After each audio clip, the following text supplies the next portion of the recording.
Welcome to a new edition of the Authentic Leadership Roadshow. I'm Helena de Munk from Oxygen for Leadership, and today I am at Ingersoll Rand in Brussels, and my guest, or my host, is Jessica Poliner. Thank you so much for having us here, Jessica, and thank you also for participating in this roadshow. As you know, what we're doing here is we're introducing women role models, bringing their authentic story on who they are, where they are, and why they are there. So let's start with an introduction. Who are you? Sure. So thank you, Helena. I'm Jessica Poliner. I work for Ingersoll Rand and lead a global business in Thermo King, marine, rail, and air business. I also am a passionate marathon runner, and I do a lot of endurance events. I'm a published author, co-author, of a book for men on how to better work with women. Okay. And I am a very dear daughter, sister, and friend to a very close-knit family. Okay, great. Yes. So where does your professional career start? So my professional career starts actually in a law firm in the United States. I'm from Milwaukee, Wisconsin originally. Although I would say Miami now. I think I've spent more time in Miami than anywhere else. But I began my career in a law firm doing mergers and acquisitions and corporate law. And I transitioned to an in-house counsel, so working as a corporate counsel for larger companies. Interestingly enough, two of the companies I worked for, we sold very quickly after I came to them. So I spent a lot of time in-house as well, working on mergers and acquisitions, and moving quite often. So I've had the pleasure of living abroad in Panama, in Calcutta, India, in Argentina, and now in Belgium as well too. Amazing. For my career, yes. Okay. So what makes you do what you do? You know, I really haven't given a ton of thought to how my career has unfolded, except that I haven't said no to anything. So I was fortunate to be an in-house lawyer, to be offered a position leading a sales team, which I swore I wouldn't be able to do. I'm a lawyer with a background in finance, and I thought there was no way I would be able to run a sales team, but I had somebody push me into it, and from that point on I really just haven't said no. So that's a piece of it, is just going along with the journey and enjoying the ride that we're on. So what makes you say yes then? I guess I don't know how to say no. I mean, I think I just enjoy the experiences as you go. I mean, from my professional standpoint, what motivates me or what drives me is people. And of course, there's different sorts of people in all the different kinds of jobs that I've had. But really being able to make an impact on people is the piece that fuels why I do what I do. Yeah. And then as far as where I go, I just haven't said no. Okay. It's amazing because in my work with women leaders as a coach, very often what is happening is that they say no way too often, especially in terms of their professional career and their progress, because they're afraid they won't be able to do the job. They're afraid they're not good enough. They think there might be better persons for the role. So what advice could you give to women in order to say yes more often? Yeah, I think that there's research that shows that women don't apply for jobs or don't raise their hand until they're 100% qualified, until they've checked all of the different boxes, versus men who it's on average about 60% of the boxes are checked. And so I guess the best advice I could give to women is just to be a little bit more fearless. I think we tend to hold ourselves back and question what we don't have. And the same was true for me. When I transitioned from being a lawyer into the business side, I went to the senior vice president and told him all the reasons I couldn't do the job. And I spent 3 weeks trying to convince him, even as we were closing a deal and selling the company that I worked for, all of the reasons that I should not be offered this job and that I would not be able to do the job. And his final comment to me was, "Sweetie, I don't think you're a dumbass. You'll figure it out." And that was the push he gave me. And since then, I think I've just kind of figured it out and tried to be a little bit more fearless in the approach. Yeah. Did you actively look for mentors or sponsors when you were progressing in your career?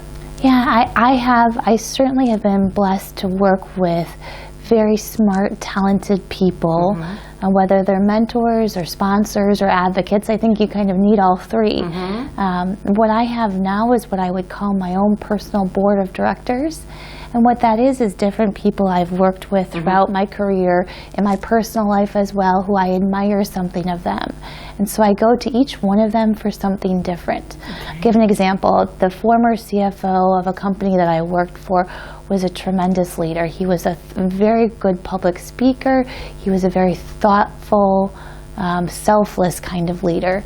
And so when I have questions about leadership, he really is, even 10 years later, the person that I still go to and say, how would you hold yourself out in this way? As the big leader, what would you do?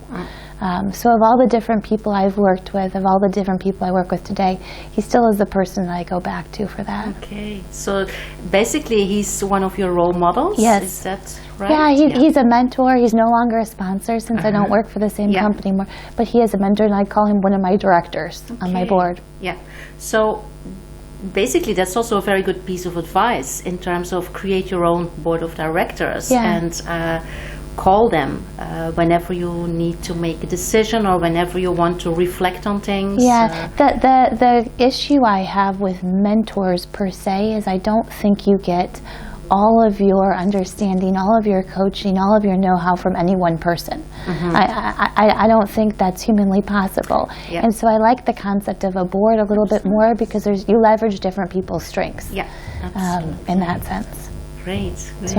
So you have a career track in different organizations, different countries. You have seen a lot, you have taken on a lot. Where do you get your energy to do that? Because I mean, this is only your professional life. You also have your personal life. How do you build your energy? Yeah, to be fair, one is being active.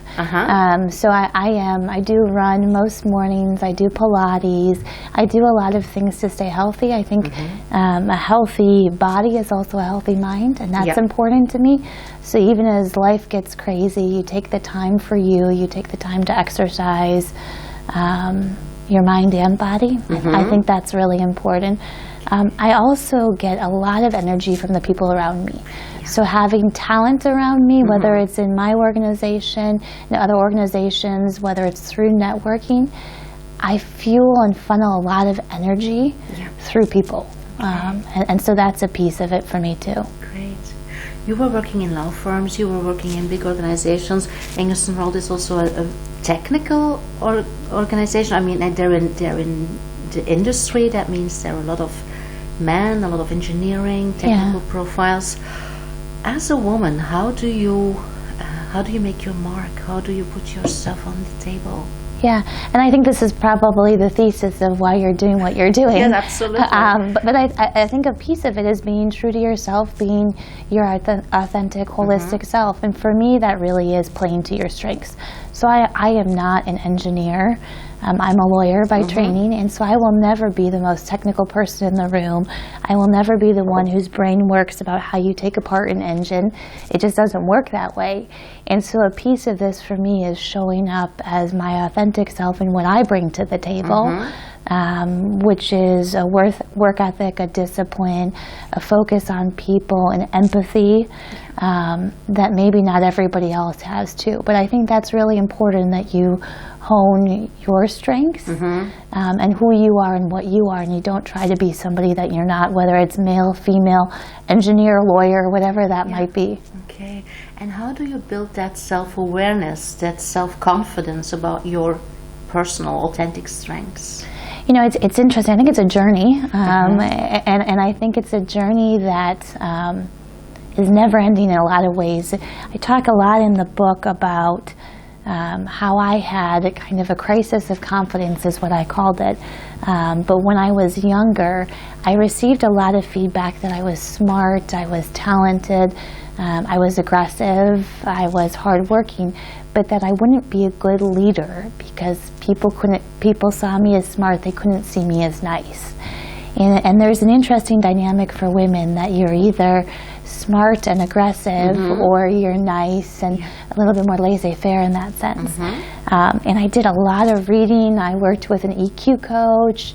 I did a lot of self-surveys. And what I realized was, in part, it wasn't me so much as it was the culture around me.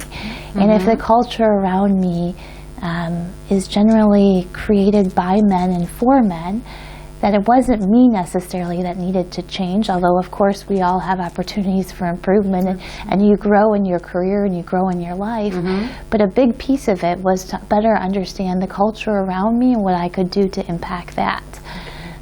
So I think a lot of women are very self-aware, maybe too self-aware.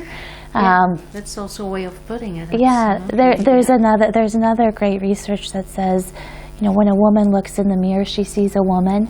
When a man looks in the mirror, he sees a person. And I think that's just a really interesting dynamic to think through when you think of something like self-awareness.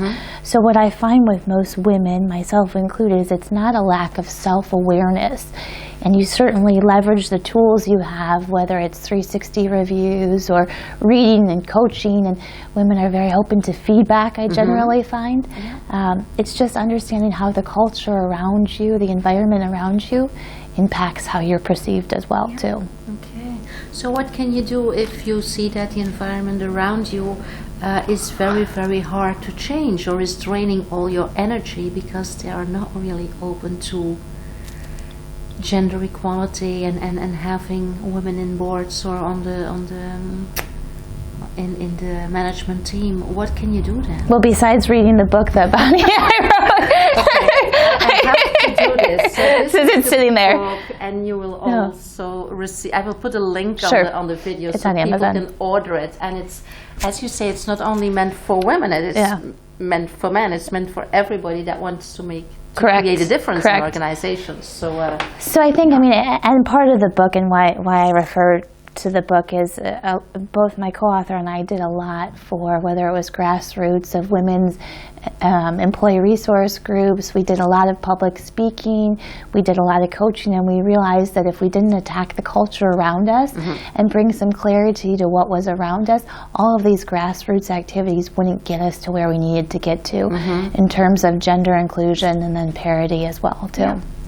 So what do you think you have changed within the organizations that you worked for in that area? Yeah, well, one thing I've done in this sort of interview helps a lot too, is to bring visibility. So I think it's really important for women to see other women and to be visible in roles like running a global business, general manager of a global business. I think it's important for people to see as the face of our brand, as the face of our company, a female face. And that makes a change too. So I do a lot of speaking, I do a lot of volunteering, I do a lot of coaching just so I am visible and that people don't just picture a male face when they picture somebody who leads a global business in an industrial environment. I think that's important. Absolutely amazing, So what has surprised you most when you look back at your career? To be fair, I think some of the moves I've made, if I really think about it, I wasn't even 30 years old and I moved to Calcutta, India. And when I think back and now and that, or when I read some of the current events and I see what's going on in some of these countries, I'm shocked that I had the courage to just pick up and move there for a job. And I guess, hopefully as I get older, I don't become less fearless. But I'm surprised at how fearless I've been and the confidence that I've garnered. I think that's, I'm surprised that people perceive me sometimes that way, because I think inside we all have the butterflies, we all have the self-doubt. So I'm surprised where my career has taken me and how I've been perceived in that way, because it's not always what you feel inside too. So you feel the fear, but you do it anyway. Which is kind of crazy. But yes, it's true. So tell me about your period in India, because when you look at the intercultural aspects that are adding up to your other challenges, what did you experience there as a woman in a leading position already in India? I guess you had I think in India, and I spent a lot of time in Latin America as well too. I think what you realize in part is it's not one size fits all. And so there's certainly all cultural challenges, there are business challenges, but what you learn in those kinds of environments is that there are multiple ways to get to the same result. And it gives you a flexibility, it gives you an open-mindedness, which I think I've tried to apply even in a more ordinary sort of environment as well too. Okay. And I think it probably fuels some of the fearlessness too. You know, I look at some of those experiences, and in Panama as well too. I led a larger organization, predominantly of men, in a pretty macho environment. And you know, I kind of look at those, and it still empowers me today. Okay, if I could do that, then I sure as heck can do this. And so it gives me that courage too. I think these roles build on each other. Yeah. Yeah. And some of So that basically, you build on previous positive experiences and even the negative ones too. Right. Yeah. You learn from those as well Yeah. too, and you just keep going. Absolutely. It's a resilience. You know, we talk a lot in business about, I mean, you don't always have the best results or the best month, and it's about resilience. And I think a lot of those experiences, positive or negative, just tend to fuel your resilience in those situations. Okay. So how do you make your negative experiences? How do you turn them into a positive lever or push for a next move? I think you take the time to learn from them, and then you move on. And I think sometimes, and again, I'm generalizing a little bit, but I think women tend to hold on to things longer than men do. Men, it's a little bit easier for them to flip the page than it is for women. And so you take the time to do a deep dive and understand what happened, or why you felt a certain way, or why you got this result, and then you move on. And that's really important for us to be able to do, is to move on. And keep your head high and just keep going. Yeah. Do you do that on your own, taking those moments, or do you also include your board of directors to reflect on stuff? Yeah, I think it's probably a healthy combination of both. I do a lot of self-reflection. I think that's important. And then I'm comfortable enough to be able to talk to others about it too. And I think the more perspectives you get, the richer it is, right? The more perspectives you have helps you to build out some of how you think. But it's probably, at least for me, it's important to have that initial thought process myself to get my arms around it. Okay. So at this moment, how do you combine your work with your sports? Because you say you're a marathon runner, and you also do other sports. You also have your family and friends. How do you balance everything? Well, I hate the term balance. I knew you would say that. I hate the term balance. I think of it more, I call it work-life integration, because I think sometimes your work is full on, and your personal life, whether it's sport or your partner or your family, is doesn't get as much attention as other times, and then you try to right the ship a little bit at other times. And so for me, it's all about being present where you are. Okay, so it's your internal balance that is important. and I think to be where you are when you are. I mean, I make the time to exercise because that's important to me, and that's a routine that thrives. That I thrive on, so that's an important piece. It's important that when I'm at the office, I'm at the office, and when I'm at home, I'm at home.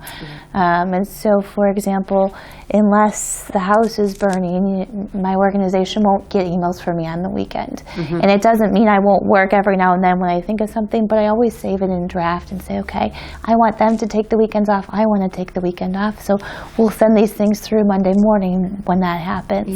But it's about being intentional and really making sure you make the time. Yeah. Okay. What advice would you give then to people who are struggling with the balance or with the integration, not because of their own vision on it, but because of the social pressure, like partners or parents or other people that feel or that want to have a say in what they do with their family life, with children, with that combination. Yeah. What advice would you give there? I mean, to be fair, I think a part of it is prioritizing what's really important to you. And if you have clarity in what's important to you, then you look at your calendar and you make sure that your calendar is reflecting what's important to you. I physically pull up my calendar on the computer and look to see if what's important to me is reflected in the calendar. And it's even true, something so simple as the kinds of meetings you sit in on or the kinds of trips you take. Does it reflect what's really important? And I think sometimes, and when I was younger, I would just block time on my calendar. I'd block Friday afternoon to make sure I left work at a certain time. I'd block the morning to make sure I exercise. And now I think it's just become more of a routine for me, but I do that gut check to make sure that what is important to me, what my priorities are, is also reflected in my calendar. Yeah, I like that. It's a piece to check yourself a little bit. Absolutely. So how do you support women leaders or young future women leaders in the organization? Here. And I think a lot of what you're doing, I like what you're doing because it's bringing that transparency and that candor. So what I do is I have an open door. I have a lot of women who've asked to be mentored or coached or just stop by, and it's to be really candid. It's not always easy. It's not always fun. You make some wrong choices, and I think it's important that we show that human side too. I think the more you go up in an organization, as your roles get bigger and bigger, the less human sometimes people become. And I think it's really important for other women to see the human side of people leadership and of management as well too. And so what I strive to do is to be human, which just means that you're vulnerable. I mean, people have to realize that sometimes there's good days, sometimes there's bad days, sometimes you're tired, sometimes you're not doing things well, and it's important for me to be candid with folks so they realize that that's human. And that even general managers have human sides to them too. Okay. So are there things that you see happening in your organizations or in organizations in general that frustrate you, where you say, oh, I really want to take this on, I really want to do something about this? A piece that frustrates me greatly, and it plays into the topic of inclusion and of diversity of thought, is just the expression that we're doing something because it's how we've always done it. And I've worked for a handful of manufacturing industrial companies, and you hear a lot of that why do you do something because that's how it's always been done. And that, I think, is kind of the crux of what is the issue with some of the inclusion and the diversity topics that we're trying to have. If you're seeking diversity of thought by doing the same thing that's always been done, you'll never get to have different ways of thinking, different ways of doing things. You'll never get closer to that inclusion because you keep doing what you've always been doing. So it drives me absolutely nuts when people just say, that's how we've always done it, that's why we're going to keep doing it that way. Okay. What was your main reason to write the book or to co-write the book? Because this takes a lot of time. It took us a year and a half. It took us a year and a half, and my co-author was living, we worked for the same large manufacturing company, and she was in our headquarters in Peoria, Illinois, and I was living in Panama. So it was tricky to write a book with somebody who you weren't physically present with. But to be fair, it's the passion that we had. So we both did a lot of mentoring, a lot of speaking, a lot of supportive employee resource groups, working on personal brands for women. And we realized that those efforts alone would not get us there. And if we look at our organization and 20% of the organization is women and 80% is men, if you're not reaching out to that 80% of the organization, you'll never get where you need to get. So it was important for us to write a book for men in particular to help guide them on how to better work with women because they're not women. And so it's hard to know what to do. I wouldn't know how to be a man either. So it's hard for them to walk in our heels, per se, if they're not us. And so we realized that to reach a broader audience and to have the kind of impact we wanted to have, that we need to give a little bit of coaching and thought to that 80% of the population as well. Okay. So what changes has the book brought, or did you see happening after a coaching session or a keynote? Yeah. Did you really see things change? To be fair, I think what I've seen, and part of it is just having a lot of the open conversations, you can see the light bulbs going off. So I think, generally speaking with men, most men don't want to not support women, do not want to not increase diversity of thought or gender inclusion. They just don't know how. And so when you use real life examples and you give tips, you can see the light bulbs go off and people say, I didn't realize I was doing that. I didn't realize this was the impact of that. And I've seen and heard a lot of that come through with the book and with some of the sessions we've had after it too. So it's about creating awareness. Yeah, absolutely. Okay. And to do that, you have to be transparent, and you have to be visible, and you have to be fearless, and you have to hold yourself out there a little bit. Okay. So. One last question, Jessica. What is your aspiration for, or what would you like to see happen in the coming years that helps women to make their mark, to have more voice in the professional world? And to be fair, I think it's just so simple as I'd like to see more women. I think all of those things, and women making their mark, or women having a louder voice, or women being a little bit more fearless, happens when you have more women. That sort of fuels the energy as well too, and the movement. So I'd like to see more women in visible roles across the board in industries, up and down organizations. I think that's really important. Okay. So. Thank you so much. So we like to see more women, absolutely, and any way that we can contribute to that, we will do. So thank you very much, Jessica, for the interview. Happy to do it. Thank you also for watching. And again, this is a must-read. I'll put a link below the video on the membership site, so you can order it and you can read it yourself. You can give it to your boss. You can spread it around, so we can create this awareness. Thank you for publicizing it too. Thank you. You're welcome. Thank you so much. Bye. See you next time.